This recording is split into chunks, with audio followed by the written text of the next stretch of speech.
Vimos las razones para compartir. Vimos que la incredulidad era real, ¿cierto? Que Sí, la persona es un incrédulo. A veces le decimos varios nombres a la persona, pero lo que dice la Biblia es que es un incrédulo que si muere en su incredulidad va al infierno. Vimos el infierno, ¿verdad? Vimos que el infierno era real, ¿sí o no? sí, Bueno, a sí, ver, lo vimos. hábleme a alguien del video del Gran Trono Blanco, por favor.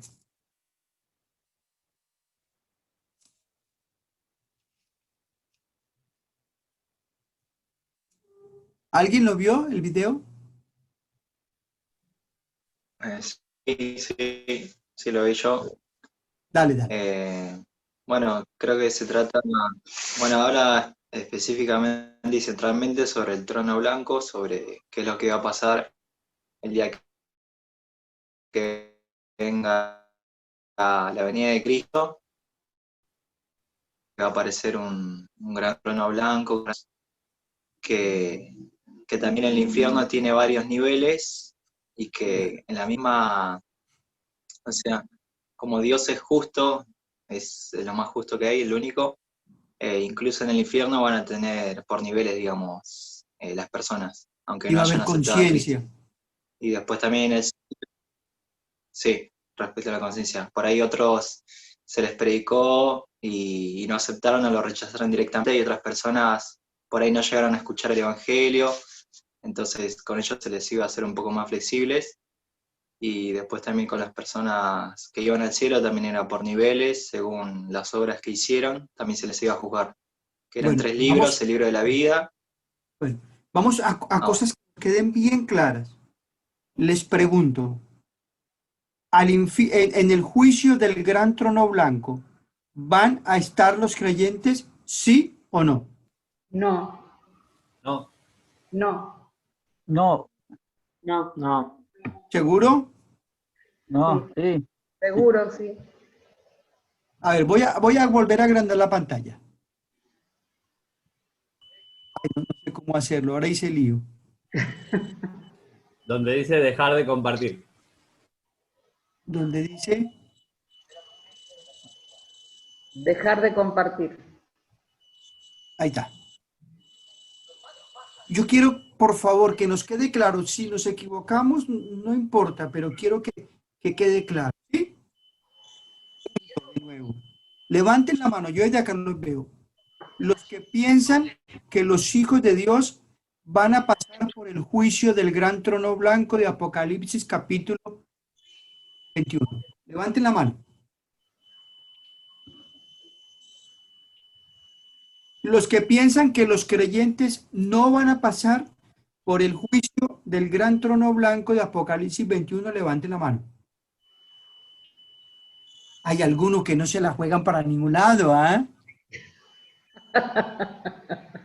Repito, ¿quiénes piensan que los cristianos pasamos por el juicio del gran trono blanco? Levanten la mano. Tranquilos, tranquilos. Lo importante es que nos quede claro. Bueno, escuchen. En el juicio del gran trono blanco no va a pasar ningún creyente. Amén. ¿Por qué? Porque nuestros pecados ya fueron juzgados en la cruz del Calvario, pasados, presentes y futuros, en el momento en que creímos en Cristo como nuestro Salvador. Ahora,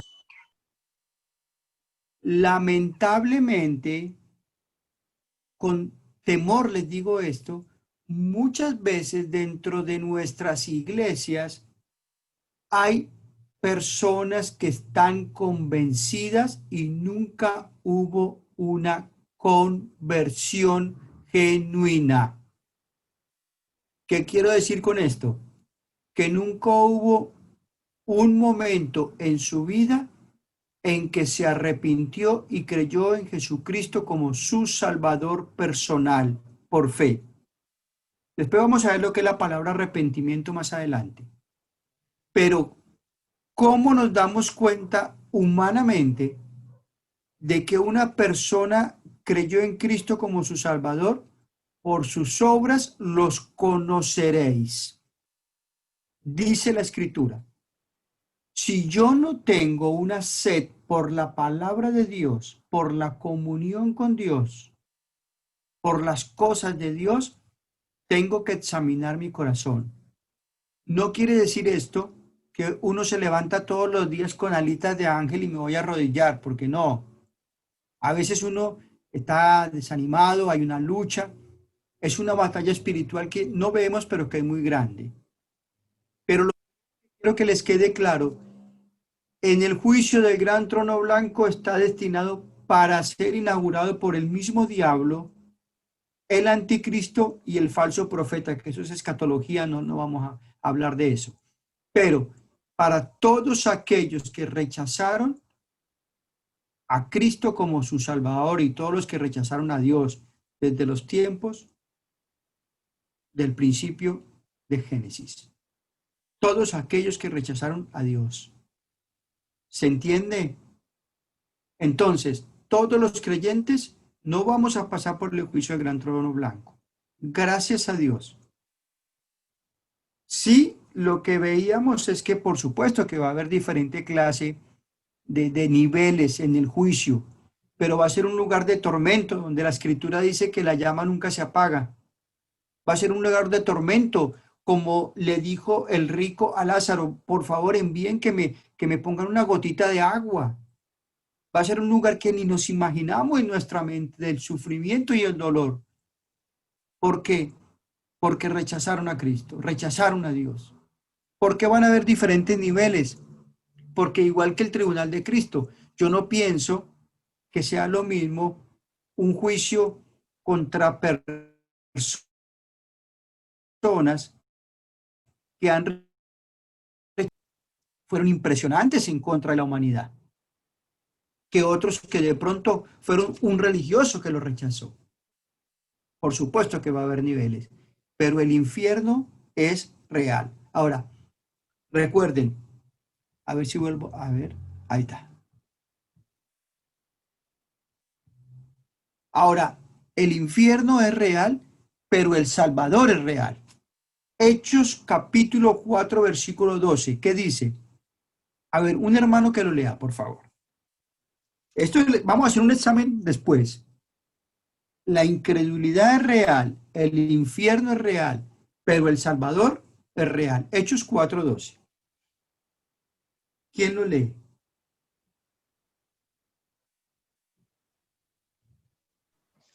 Y lo leo. Dale, por favor.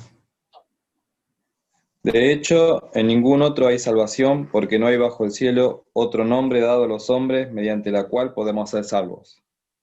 El Salvador es real. Domingo en la predicación de la iglesia les hablaba desde el libro de Génesis. Cuando Adán y Eva pecaron y se escondieron, Dios los tuvo que buscar porque ellos se escondieron y no buscaron a Dios. No hay quien busque a Dios, no hay quien haga lo bueno, no hay quien sea justo y nunca peque. Desde Génesis lo vemos. Por el pecado el hombre se esconde. Dios lo tuvo que confrontar, tuvo que cubrirlos con pieles de animales, lo cual ya apuntaba que había un animal inocente que tenía que morir para cubrir el pecado. Después les hablé de Génesis capítulo 22, de Abraham, cuando tenía que ofrecer a Isaac. Después hablamos de la Pascua, aquella fiesta judía donde empezaba el Señor a mostrarle lo que iba a ser el Cordero perfecto, sin mancha, la sangre derramada en el dintel y la salvación, los sacrificios, Isaías capítulo 53, Juan el Bautista y la cruz del Calvario. Hechos capítulo 4 dice, en ningún otro nombre hay salvación. ¿Qué nombre tiene nuestro Salvador? Saque el micrófono y me dice, ¿cómo se llama nuestro Salvador? Cristo. Jesucristo.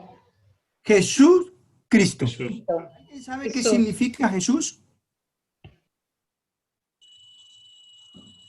Salvador. ¿Quién más dice otra cosa? A ver, vamos a aprender todos. El que salva, sí. Salva. Jesús fue un nombre común en aquella época. Así, habían varias personas que se llamaban Jesús. Cuando los ángeles llegaron a María, ¿qué le dijeron? Colocará su nombre Jesús porque él salvará a su pueblo de sus pecados. Pecado. Muy bien. Jesús. El nombre Jesús, tanto en las epístolas como en el Nuevo Testamento, siempre va en el sentido de la humillación. Siempre va en el sentido de que tenía que morir. Siempre va en el sentido del Salvador, el que iba a salvar a su pueblo de los pecados. Él es el Salvador. ¿Y Cristo qué significa? Mesías. ¿Qué más? ¿Qué más? Ungido. Muy bien. ¿El Mesías o el ungido? ¿A quiénes se ungían en el Antiguo Testamento? A los reyes. ¿Quién más? ¿A los reyes? Sacerdotes. Al sumo sacerdote, sí, al sacerdote. ¿Y a quién más? Al rey. ¿A quién? Profetas. A los profetas. Muy bien. Entonces, Jesús el nombre Salvador, Cristo el ungido. ¿Cristo por qué? Porque se ungía a los profetas, a los sacerdotes y a los reyes. ¿Por qué le colocaron Cristo? Porque era el Mesías. El profeta en el Antiguo Testamento era aquel que hablaba al pueblo de parte de Dios. El pueblo sabía que el profeta en Israel era aquel que le hablaba, era la voz de Dios. Este hombre está hablando palabra de Dios. Vino a mí palabra de Jehová, está escrita en los libros proféticos. Y estos profetas, el pueblo sabía, los buscaba porque era la voz de Dios. ¿El sacerdote quién era? El sumo sacerdote era aquel hombre que tenía que ofrecer el sacrificio en lugar del pueblo. Era aquel que mataba la colocaba la sangre en el lugar santísimo, colocaba la mano sobre el animal, dando a entender que moría cubriendo el pecado del pueblo. El sumo sacerdote era el intercesor Del Dios. del pueblo de Dios, era el que intercedía entre el pueblo de Israel y Dios. Y el rey era aquel, que el primer rey fue Saúl, después David, que el profeta Samuel también los ungía como siendo el encargado de dirigir al pueblo. Se les colocaba aceite sobre su cabeza y se decía, este es el profeta de Dios, este es el sumo sacerdote. Y en el caso de los reyes también lo hacía el profeta, lo vemos si ustedes pueden leer cuando lean la vida de Saúl o la vida del rey David, vino el profeta Samuel y los ungió. Ahora, Cristo es el ungido. Como profeta, el libro de Hebreos dice que nos habló en estos tiempos por Jesucristo, Él la luz, el camino, la verdad y la vida. Vino a hablar de parte de Dios a su pueblo. Vino a Israel diciéndole, yo soy el Mesías. Pero ellos no veían que el Mesías tenía que morir. Amaron más las tinieblas que la luz. Entonces, como profeta cumplió, vino a hablarnos de parte de Dios. Juan 1:14 dice que Él es la persona encargada, la verdad, la vida, la luz, el que vino a hablar de parte de Dios, el verbo. Juan capítulo 1, versículo 1. Como profeta se convirtió en sacerdote. ¿Por qué?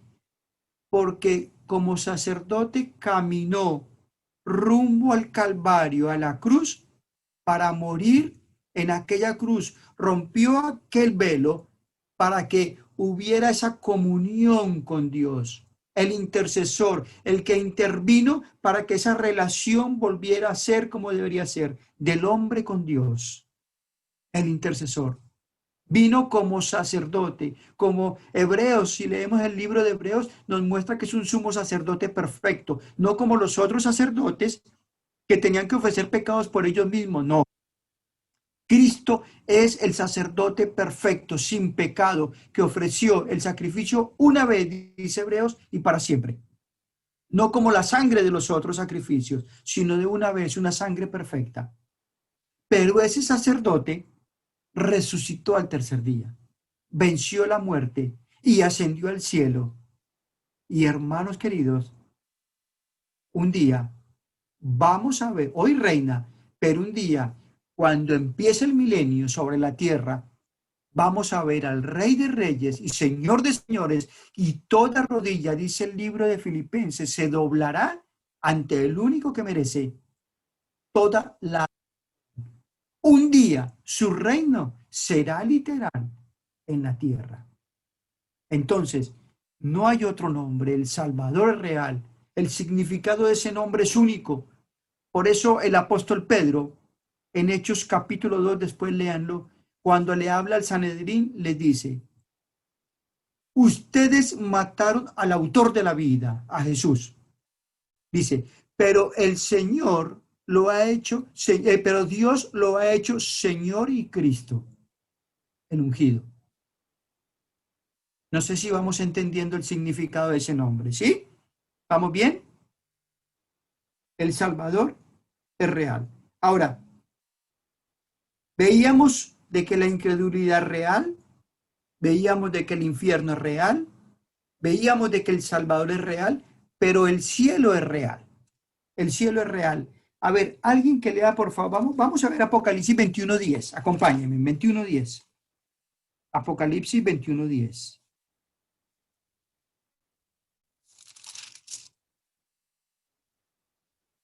Yo estaba hablando del infierno. El infierno, recuerden, es Apocalipsis capítulo 20, 11 al 15.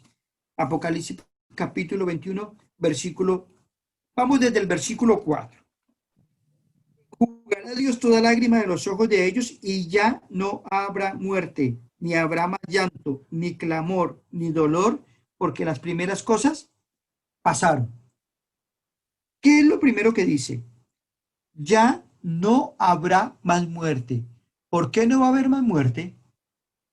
A ver, quien me responda, la pastora les va a pagar una Coca-Cola y una hamburguesa. Ah, se pusieron todas las pilas, ¿no? ¿Por qué no va a haber más muerte? A ver, alguien que me lo diga, saca el micrófono. Estamos en Apocalipsis 21. Dice que en el no habrá más muerte. ¿Por qué no va a haber más pecado? ¿Qué pasó con la muerte? Fue vencida. Fue vencida. Sí, pero ¿qué pasó con la muerte? Somos resucitados. Sí, pero ¿a dónde fue lanzada la muerte? Ah, Ah, ya fue lanzada al lago de fuego. La muerte ya no existe más. Ya no existe más. Habrá un estado permanente para los hijos de Dios. Vamos a estar con el Señor. No habrá más separación. Por supuesto que en el cielo vamos a estar sin pecado. Gracias a Dios, yo creo que va a ser lo mejor. Pero ya no va a haber más muerte. También dice que ya no va a haber más llanto. Ya no va a haber más llanto. No habrá más duelo. Más ¿Por qué? llanto y dolor. Porque el gozo será eterno. No va a haber más clamor. ¿Por qué no va a haber más clamor? Porque el alma que sufría por las injusticias no va a tener que sufrir por las injusticias. Ya no va a haber más clamor, porque todo será justo. Hermanos, este mundo no lo soluciona ningún sistema político, por más buenas intenciones que tenga, porque el pecado está y siempre va a haber clamor. Gobierne quien gobierne. Va a ser lo mismo. Dice que no va a haber más dolor. ¿Por qué no va a haber más dolor? Porque el dolor es producido por la enfermedad. Más dolor. Versículo 11. Miren lo que dice. Teniendo la gloria de Dios y su fulgor, era semejante a la piedra preciosa.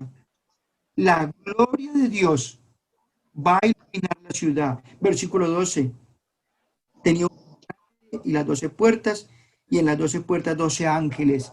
Va a haber ángeles. Versículo 14. Y el muro de la ciudad, dice, tenía 12 cimientos y sobre ellos los 12 apóstoles. La iglesia no se sustenta sobre los apóstoles, pero sí sobre sus enseñanzas. Todos los fundamentos de la iglesia descansan en Cristo. Versículo 18. El material de su muro era de jaspe, pero la ciudad era de oro puro. ¡Qué increíble! Una ciudad espectacular. Por eso les pedí que vieran el video sobre el cielo, porque Alejandro Nuech allí, en esa predicación, nos muestra cómo va a ser el cielo. El cielo es real.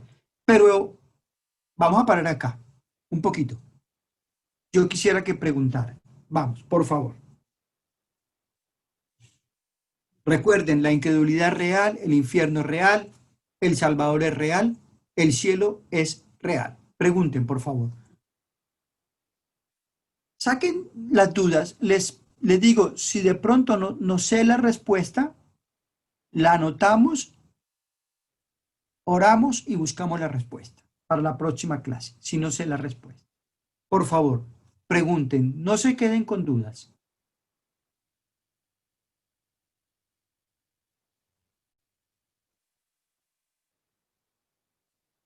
Si tienes una pregunta que así diga, no hago esta pregunta porque parece lo más, hacela, no te quedes con la duda. Aprendemos todos, ¿ah?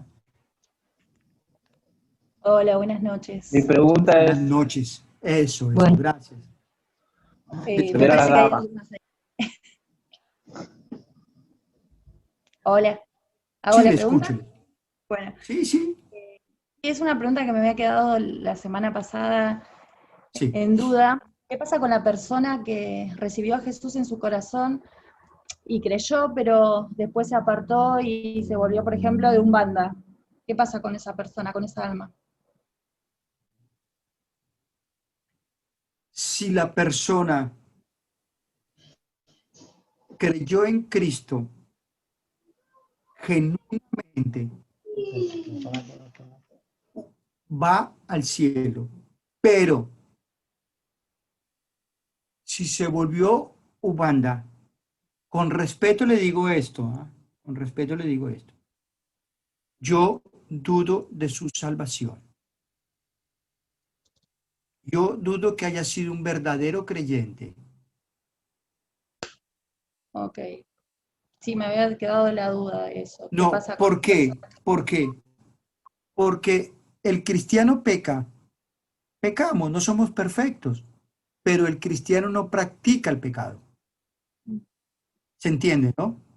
Sí, No es una persona que es habitual el pecar y pecar y pecar y pecar y pecar y pecar y pecar con las mismas cosas. Todos podemos fracasar y caer en determinado momento el pecado que sea. Sucedió con David. Pero sí. confesó, se arrepintió y volvió al camino. Hubieron consecuencias bravas, ¿eh? Porque Dios nos disciplina.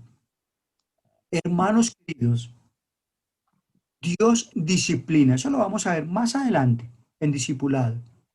Pero al Hijo de Dios lo disciplina cuando peca. ¿Sabe cuántas veces he sentido yo los golpes de Dios? Con amor y misericordia. Cuando fallo delante de Dios, mi corazón no está tranquilo. Mi conciencia tampoco. Entonces, la salvación de la persona está en las manos de Dios y Él lo sabe. Yo no le puedo decir si esa persona que se convirtió en Uganda aceptó a Cristo como su Salvador y está viviendo un momento muy difícil y vuelve a los caminos del Señor más adelante. Eso no lo sé. Claro, puede pasar Lo eso que, también. No, hasta el y último día tiene la oportunidad de arrepentirse. claro, claro que sí. Como el ladrón en la cruz. Dale, muchas gracias. Pero la salvación no se pierde. Eso lo vamos a ver más adelante. Bueno, ¿quién más iba a preguntar? Ok, gracias. No, por favor. Hay que orar mucho por esta persona, ¿eh?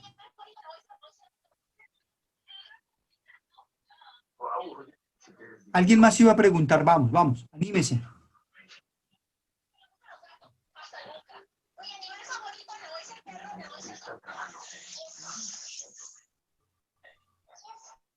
¿Nadie más? ¿Seguimos? Oh, sí, yo tengo una preguntita. Las Dale, personas, dale, eso me gusta, dale. personas que son de otra religión, ya sea como están los adventistas de plata, como están los testigos de Jehová, los católicos. ¿Qué pasa con esas personas? Que quizás tienen a Cristo, pero creen en otras en imágenes, son adoradores, tienen santos. Vos mismo lo dijiste, quizás tienen a Cristo, quizás. Yo no creo. No quiero decir con esto que no haya de pronto algunos que creyeron, ¿ah? Ojo, pero no podemos decir que toda la gente que va a la iglesia católica son creyentes, porque no es así. Ese es uno de las grandes armas que utilizó el diablo para confundir a la gente. Un católico, ¿cómo cree que se salva? Por obra. Por obras. Por obras. Ellos están en su cabeza metido que las buenas obras son su salvación, sus esfuerzos, lo que ellos hacen. Pero la escritura más adelante, eso lo vamos a ver más adelante. Las buenas obras antes de conocer a Cristo son trapos de inmundicia. Así dice la escritura, no lo digo yo. Entonces, espero que se vaya entendiendo eso. No le puedo decir si es salvo, si no es salvo. Por supuesto que van a haber personas que en algún momento creyeron por fe. ¿Qué otra pregunta? Vamos. ¿Qué pasa No con está las escuchando. ¿Qué pasa con las personas que mueren y se van muy enojadas con la familia y aún mismo con su propia madre? No, a Que ver, son católicas y que bueno, que ellas piensan que rezando todos los días van a salvarse. yo pienso que no son salvos. Y más si se van enojados con la familia. No, es que se vayan enojados o no si no creyeron. Si un día no creyeron en Jesucristo como su Salvador, no van a ser salvos. La salvación es por fe, no es nada más que por eso. Ok. Deme un segundito, ya arreglo algo acá, que se me desconectó la computadora. Ya está.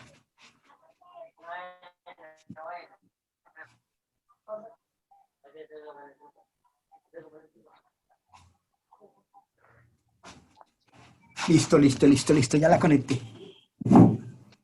¿Se entendió? La salvación solamente por fe, no porque vaya a la iglesia, ni porque la persona haga buenas cosas, sino porque un día recibió a Cristo como su Salvador. Después le voy a mostrar con un plan bien lo que es la salvación. Vamos, preguntas. Yo tengo una pregunta de la clase pasada. Dale. Yo anoté acá que usted dijo que tenemos que tener compasión por los incrédulos y los pecadores, Sí. ¿no? Bueno, Uh-huh. en base a eso que yo anoté, mi pregunta se refiere a ¿en qué sentido tenemos que tener compasión? Por ejemplo, si yo le predico a una persona y está en la duda y a lo último rechaza el evangelio, como que no me quedó clara esa parte. Mira el mío. No Sí. cargó más. No sé si me entendés la pregunta. Sí, te entiendo la pregunta. La palabra compasión se encuentra en el Antiguo Testamento una sola vez en el libro de Oseas. Habla el Señor y le dice: oh Israel, ¿cómo habría de hacerte como Edma o Seboín, dos ciudades que destruyó como Sodoma y Gomorra? Y dice: se inflama mi corazón de compasión. La idea es que las mismas entrañas de Dios se duelen al ver la condición de un pueblo incrédulo. En el Nuevo Testamento después vemos la palabra compasión con el Señor Jesucristo. Dice que tuvo compasión. Había un sentimiento por dentro al ver las ovejas sin pastor y las pastoreaba. Tenía compasión de los enfermos y los sanaba. Tenía compasión de la gente con hambre y le daba de comer. Ahora, todos estos milagros que él hacía eran una campana para lo fundamental, que entendieran que lo fundamental era la sanidad espiritual. Por supuesto que el Señor sanaba porque era su credencial de que era el Mesías. Pero ellos tenían que entender que Él vino a morir por sus pecados en la cruz. El hombre tiene que salvarse de sus pecados, no de su enfermedad. Tengo un amigo que tiene SIDA, lo conocí hace 26 años más o menos que llegó al campamento. Aceptó a Cristo como su Salvador y es un gran hombre de Dios, es misionero nuestro. Y un día dijo algo en una reunión. Dijo, ¿de qué me hubiera servido si el Señor me sana el SIDA y me muero en mis delitos y pecados y me voy al infierno? De nada.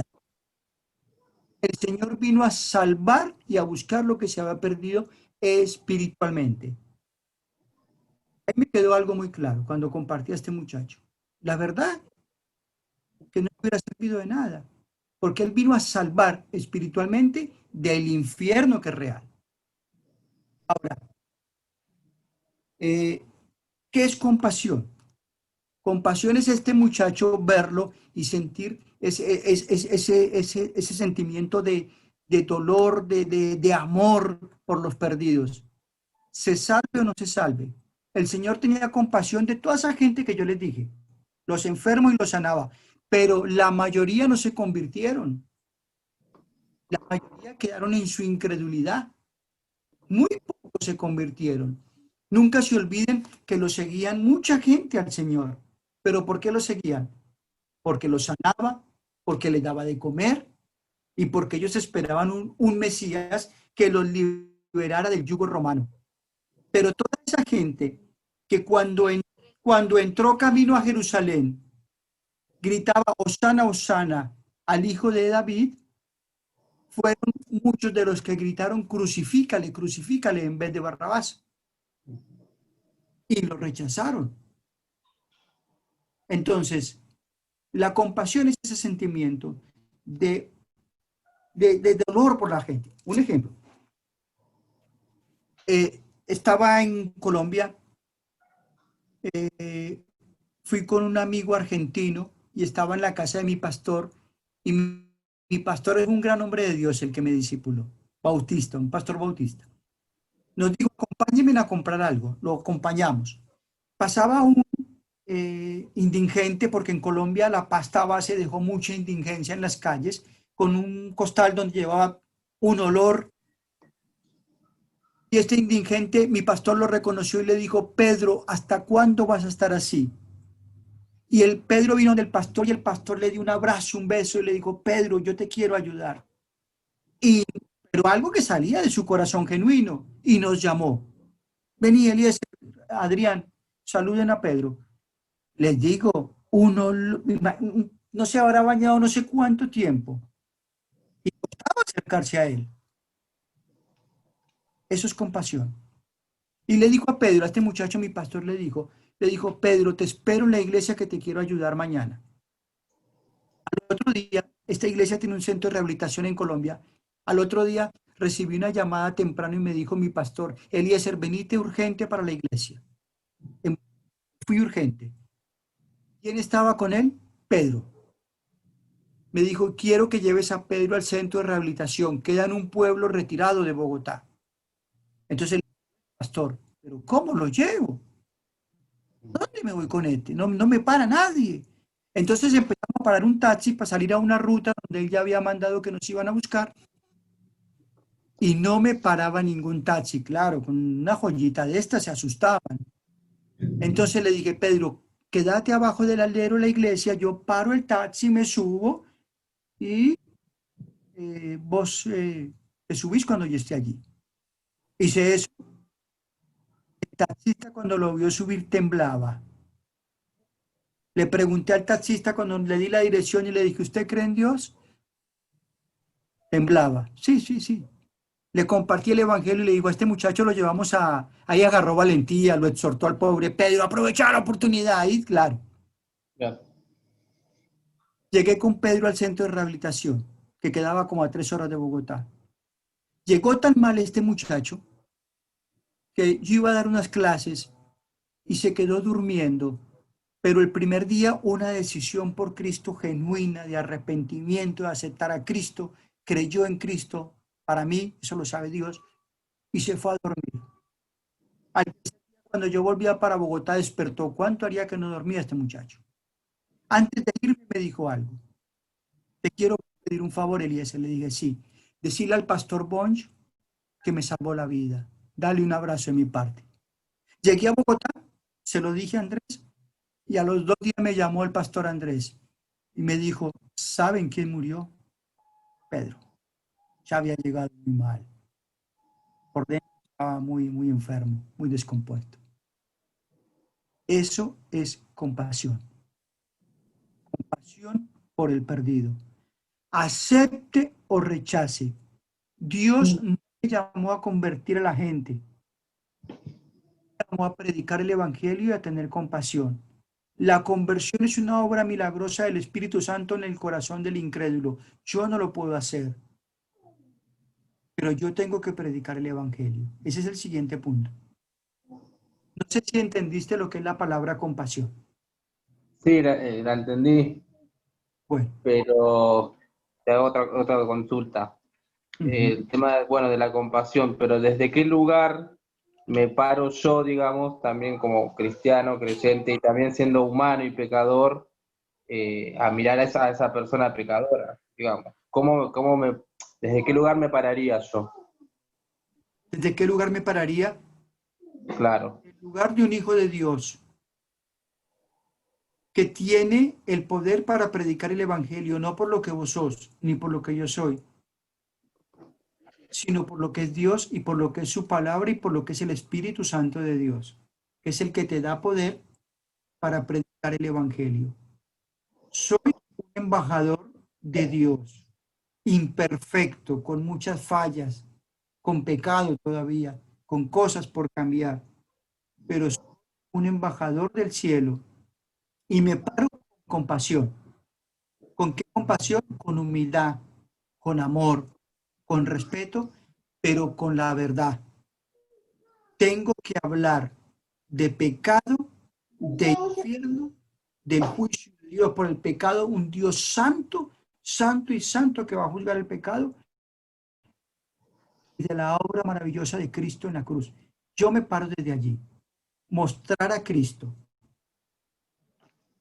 Cuando Juan el Bautista estaba con Andrés y Pedro, ellos eran sus discípulos, Andrés y Juan eran sus discípulos, los discípulos de Juan el Bautista.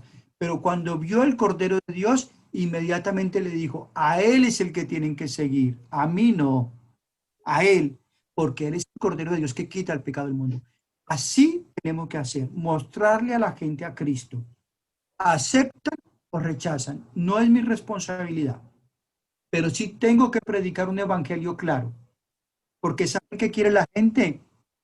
La gente quiere escuchar como en los tiempos en que el Señor predicaba, evangelios de prosperidad. Vos aceptas a Cristo y te va a ir perfecto en la vida. Vas a tener casa, auto y todo. Vas a tener la mejor novia si sos soltero. Eso es falso. Eso es mentira. Porque en la Biblia dice, por el contrario, que uno acepta a Cristo y a veces vienen pruebas y dificultades. O si no, ese evangelio de la prosperidad, ¿qué diría Pedro que murió por causa del evangelio? ¿Qué diría Jacobo? ¿Qué diría Esteban? ¿Qué diría Pablo? Si el evangelio de la prosperidad fuera una realidad, vos aceptas a Cristo y todo te va a ir bien, estaríamos mal. Por supuesto que la vida cristiana es de gozo y de alegría y de felicidad, pero también es de pruebas, que en las pruebas vamos a tener el gozo porque el Señor nos va a ayudar, nos va a sostener, nos va a consolar. nos va a sustentar. Pero desde allí me paro yo. Tenemos que predicar un evangelio claro. Claro, porque Evangelio en que muchas veces... no hablamos de infierno, no hablamos de pecado. ¿De qué se van a convertir? Porque muchas veces la gente también se acerca por una necesidad, o por Sí. una enfermedad, o por un Sí. trabajo, lo que fuera, Sí. y yo desde mi lugar he cometido el error también de decirle, bueno, aceptá a Jesús, Dios te va a ayudar, Dios te va a conceder esa petición, y quizás no está en los planes de Dios, ¿no? Muy bien, muy bien. Quizás no están los planes de Dios. Muy bien. Pero bueno, es un error mío que yo lo estoy detectando en este momento que, bueno, que empezamos todo esto, ¿viste? Pero como que ya me venía trabajando eso en la cabeza, ¿no? ¿Cómo poder llegar a la gente, a las personas que se pierden, que me pasó de tener conocidos que han llorado por su padre o su madre que han fallecido, y el dolor es de esa cosa de decir, bueno, ¿dónde está ahora, no? De personas que no son cristianas, ¿no? Que no se le predicó, que no sabemos si aceptaron a Jesús, a Cristo, ¿no? Y también de personas que han llorado por sus padres cristianos, y de llegar a decirle, bueno, ponete contento porque vos hoy sabés que tu papá está en los cielos, con el Padre, ¿no? Pero bueno, yo cometo el error de muchas veces querer acercarme a las personas desde ese lugar, de decir, bueno, tenés un problema, Dios te va a librar, Dios te va a ayudar, Dios te va a sacar, y creo que es un error. Es un error. Es un error que hemos cometido todos. Porque vos decís, por ejemplo, yo te compartía por mi amigo que tiene SIDA. Tiene SIDA todavía. Claro. Sí, sí, sí. Pero te digo una cosa, se ríe, él se muere, hasta yo le hago chistes. Yo le hago chistes y él es una persona que si lo conocen un día lo voy a invitar a que les comparte el testimonio, si Dios quiere. Mira, ha ido a Europa, a escuelas a predicar, un evangelista increíble, pero siempre me dice, Dios me curó el SIDA, pero en el cielo el SIDA desaparece. Claro. Pero porque me curó del pecado. Dios vino a salvar de pecado. Ese es el problema de la gente. La gente busca a Dios por sus necesidades, por la necesidad espiritual. Hoy prediqué en el instituto a los alumnos por online y les hablaba de eso. Les hablaba de eso. La gente busca a Dios por lo que ellos necesitan, material, físico, de salud, de esto, que no está mal orar por eso, pero no siempre va a sanar. Eso está en la voluntad de Dios. A veces Él responde sí, no, o espera. ¿Cómo tenemos que orar? El Mateo lo dice, el modelo de la oración. Señor, hágase tu voluntad, no mi voluntad. Hágase tu voluntad. Coloca tu voluntad en mi corazón. La oración es para que Dios responda a lo que yo quiero. Es para que yo tenga comunión con Dios, me ministre. No sé si me entiende. Sí, sí. Bueno, pero más adelante vamos a ver eso. ¿Entendiste lo de compasión? Sí, lo entendí. Bueno, el mandato de Dios es real. Hechos capítulo 1, versículo 8 dice, pero recibiréis poder y me seréis testigos. El mandato de Dios es real. Predicar el evangelio es un mandato de Dios. Es una obligación que tenemos con Dios. Es un mandato. Tenga o no tenga el don de evangelista. Hoy hablaba de eso con otra persona. Con una persona le digo, yo no tengo el don de evangelista, pero tengo que predicar el evangelio. A tiempo, fuera de tiempo, compartir el mensaje. Empecé a vivir en el pueblo y ya estoy orando por personas que quiero ir a acercarme ya para compartir el mensaje, darle un folleto, un Nuevo Testamento, buscar la manera cómo empezar a ganar el barrio para Cristo. Pero donde yo tengo que dar un mensaje del evangelio, en un remis, hablarle a la gente. Dios va a colocar oportunidades en la vida que son increíbles, que la gente tiene esa necesidad. Así ocurría en la iglesia primitiva de diferentes maneras. Los creyentes son llamados a predicar el evangelio, no a predicar una religión, no a predicar un sistema o una tradición o una costumbre. No, tenemos que predicar el evangelio, que es claro. Ya lo vamos a ver todo lo que es el evangelio. No se trata de hacer prosélitos de un sistema religioso, sino de hacer seguidores de Cristo, como Juan el Bautista. No se trata de hacer convencidos, porque a veces tenemos, yo digo en Colombia, tenemos bastante labia, convencemos. Yo les digo a los alumnos del Instituto Bíblico, voy a predicar y soy capaz de hacer doblar un árbol. Lo hago arrodillar con la palabrería que tengo. En Argentina dirían el verso. No, es convertir lo que es la obra del Espíritu Santo. Es un mensaje que va, no, es un mensaje que va por encima de todo lo que es la cultura, el pensamiento humano, la clase social y el tiempo histórico. Es el mismo mensaje. Miren esto. Y con esto ya vamos terminando. El Señor le dijo a los discípulos, yo lo compartía en el mensaje a los alumnos, cuídense de la levadura de los fariseos, de los saduceos y de los herodianos. Los fariseos eran los que habían hecho costumbres que colocaron al mismo nivel de la palabra de Dios, tradiciones, mandamientos de hombres, cargas pesadas. Añadieron a la palabra de Dios ritualistas, legalistas. Los saduceos no creían solamente creían en los 5 libros del Pentateuco. No creían en los ángeles, en la eternidad, en la resurrección, en las cosas más importantes de la palabra de Dios.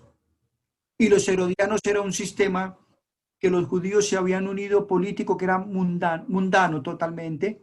Ellos, en lugar de colocar la palabra de Dios, les sacaban lo que no les convenía y les marcaba su pecado. Pero esos 3 sistemas no han cambiado en este tiempo. Hoy somos legalistas. El primer legalista, tengo que mirarme yo en un espejo. Queremos agradar a Dios con nuestras propias fuerzas, a nuestra manera, como yo quiero, como yo pienso. Y eso trato de inculcárselo a la gente. ¿No has escuchado que dice la gente, la Biblia es un libro arcaico? La Biblia es un libro antiguo, tiene errores. O si no, miren cómo los cristianos son tan hipócritas que a veces pecan gravemente. Esos son los saduceos de este tiempo. Niegan la veracidad de la Biblia por los malos ejemplos de cristianos. Pero tenemos que decirles, sí hay cristianos que pecan, por supuesto, porque no son perfectos. Pero Jesucristo es el mismo ayer, hoy y por siempre. Es el camino, la verdad y la vida. Él nunca pecó, es perfecto y su palabra es perfecta, es viva, es eficaz y no tiene ningún error. No tiene ningún error. Es un libro perfecto. Y cuidémonos del sistema del mundo, como intenta de atraparnos con lo que les dijo la levadura de Herodes. El mandato de Dios es real. Vivimos un tiempo, ya termino, en el que tenemos que predicar el evangelio como nunca antes. Un mensaje cristocéntrico. A través de todos los tiempos se ha querido cambiar el mensaje, adornarlo. ¿Por qué? Porque la gente no quiere escuchar de pecado. La gente no quiere escuchar de infierno. La gente no quiere escuchar de su situación delante de Dios, que tienen que arrepentirse, hacer un giro, un cambio y creer en Él. Eso no lo quieren escuchar. Ellos quieren escuchar prosperidad, sanidad, otras cosas, pero no quieren escuchar el evangelio, que siempre ha estado en la palabra de Dios. Segunda de Timoteo dice que tendrán comezón de oír. Van a querer escuchar lo que ellos quieren. Nosotros tenemos que predicar un evangelio que les salve y que los transforme. Amén. Bueno, hasta acá vamos a parar. Ahora sí, unos minutitos y los quiero escuchar, por favor.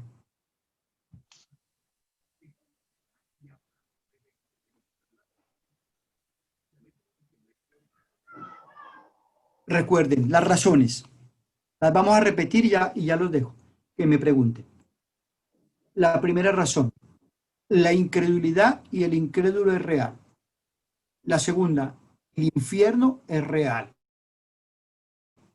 La tercera, el Salvador es real. Amén. La cuarta, el cielo es real. Y la última, el mandato de Dios es real. La próxima semana ya vamos a hablar de algo que antes de empezar con el mensaje de salvación como debe ser, desde el pecado hasta la obra de Cristo. Preguntas, por favor. O si alguien quiere decir algo. Les voy a hacer llegar por un PDF todos los apuntes, ¿les parece? Y ustedes los imprimen y siguen estudiando. Una pregunta.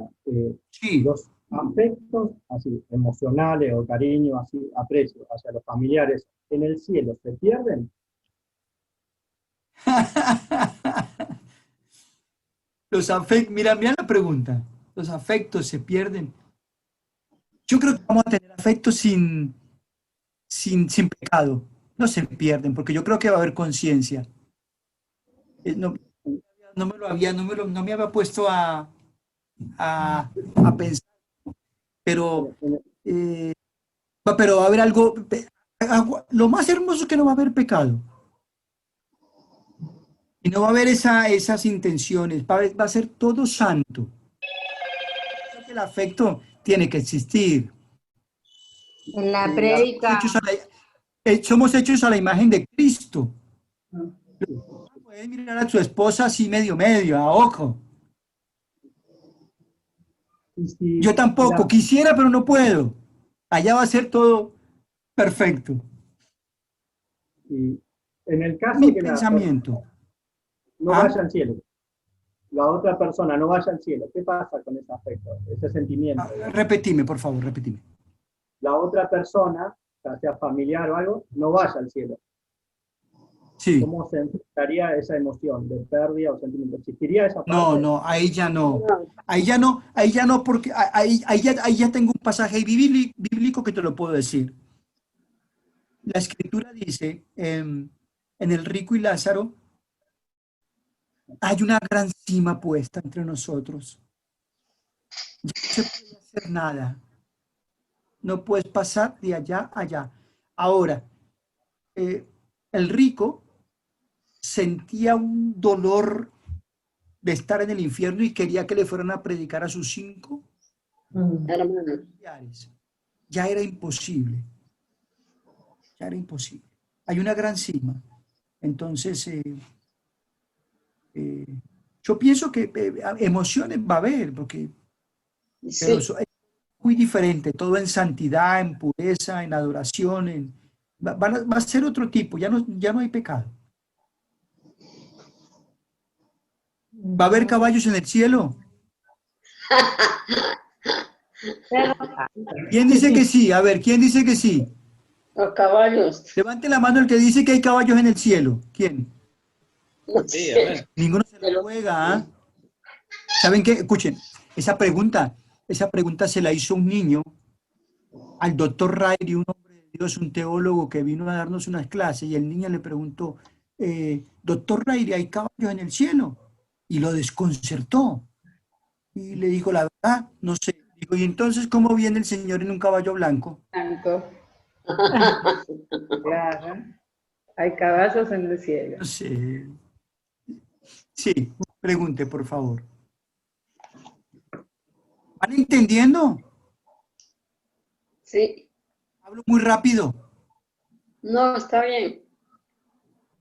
Bueno, por favor, aprendan, repasen lo fundamental. Miren, la iglesia crece cuando... A ver, les voy a hacer una pregunta. ¿Qué es lo fundamental para la iglesia? ¿Evangelismo, discipulado o líderes entrenados? Respóndame. ¿Qué es fundamental? ¿Evangelismo, discipulado o líderes preparados? ¿Quiénes dicen que líderes preparados? Levanten la mano.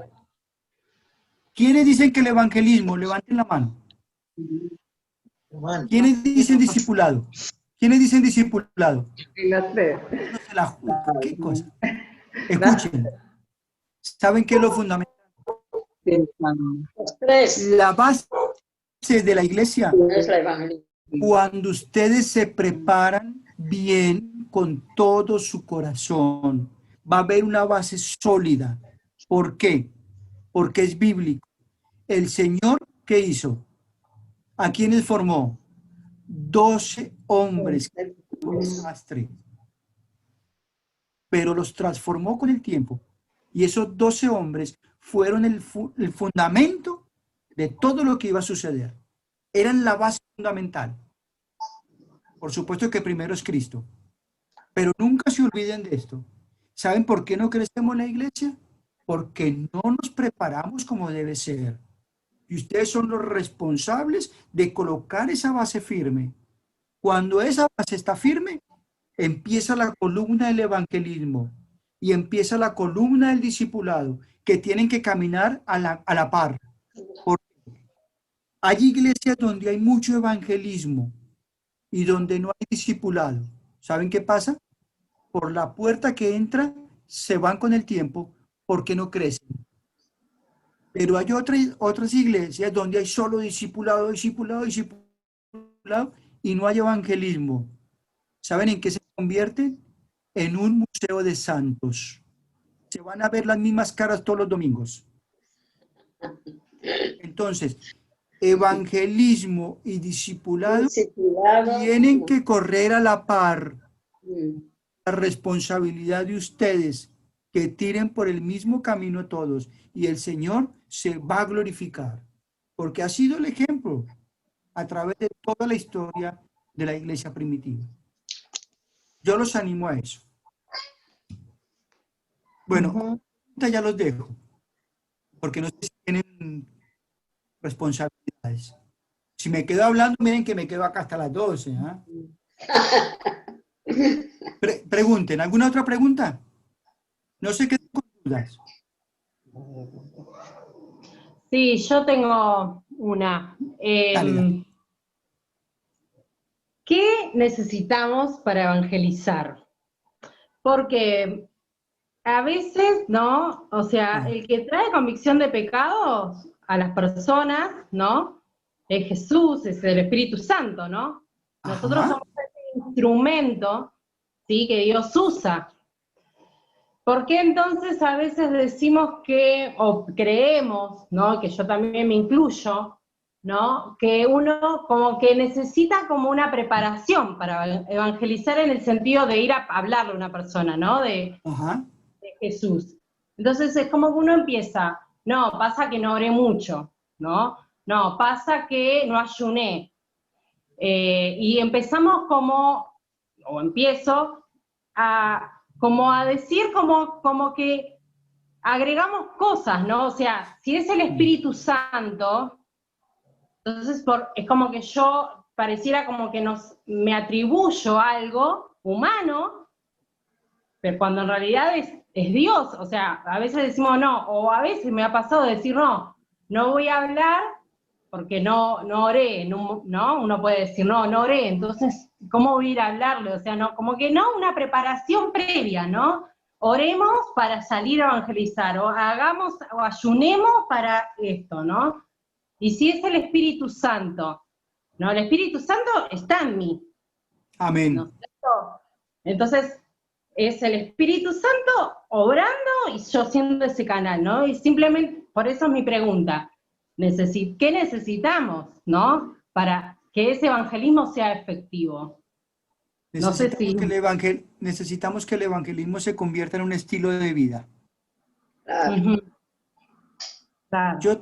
Por ejemplo, si vos ves el libro de Nehemías, en el libro de Nehemías dice la escritura, es un libro precioso para estos tiempos.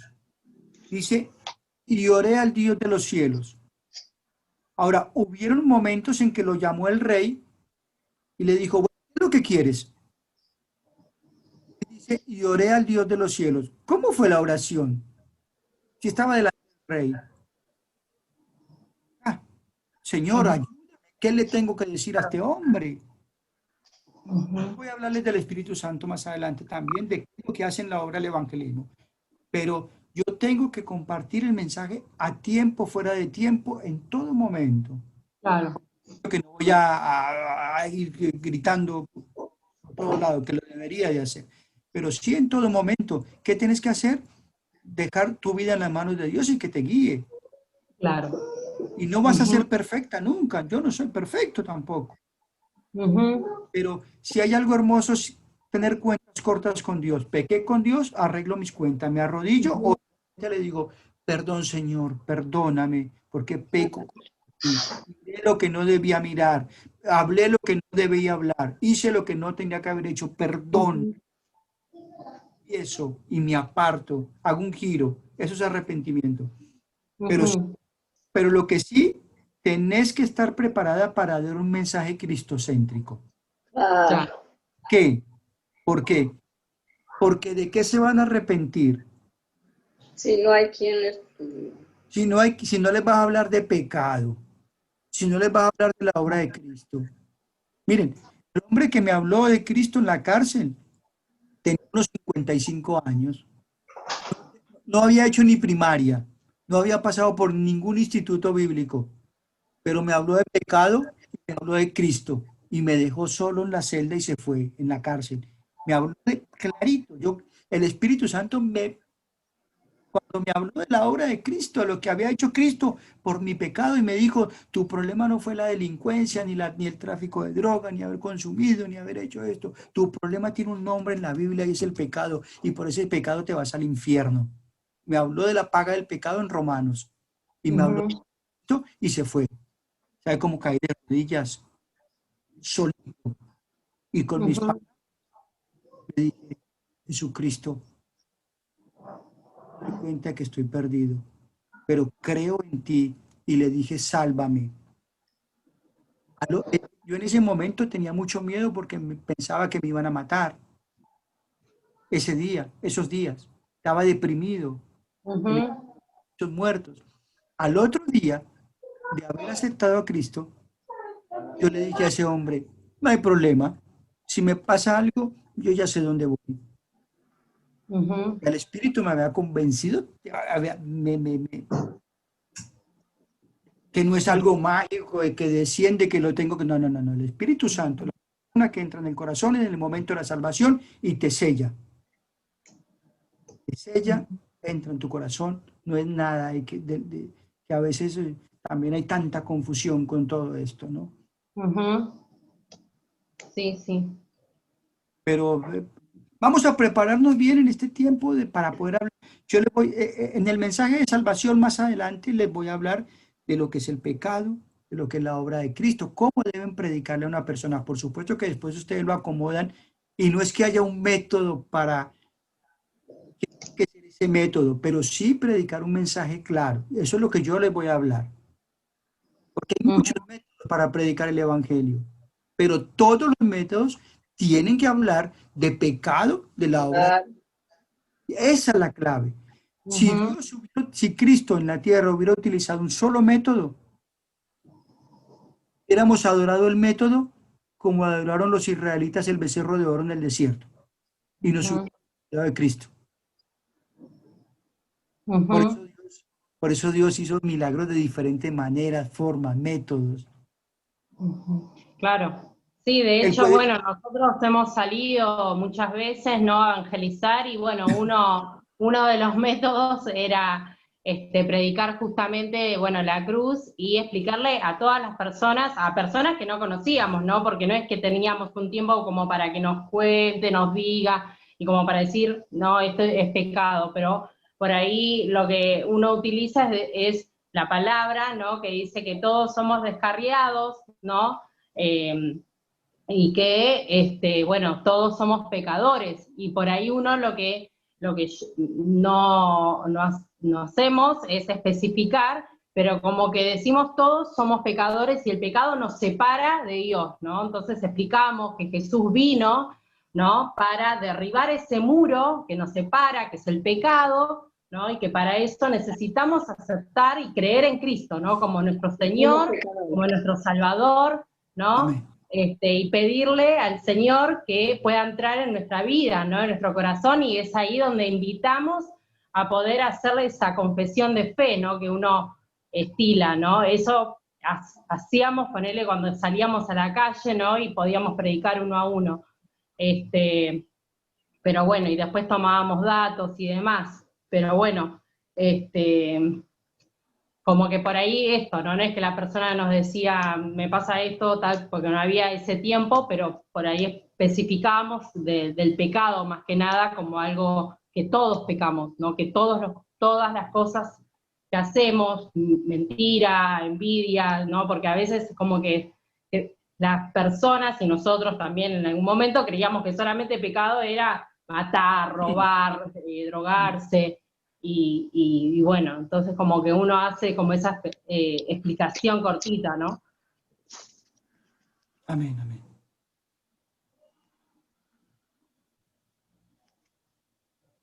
Pero me alegra que piensen, que pregunten. Y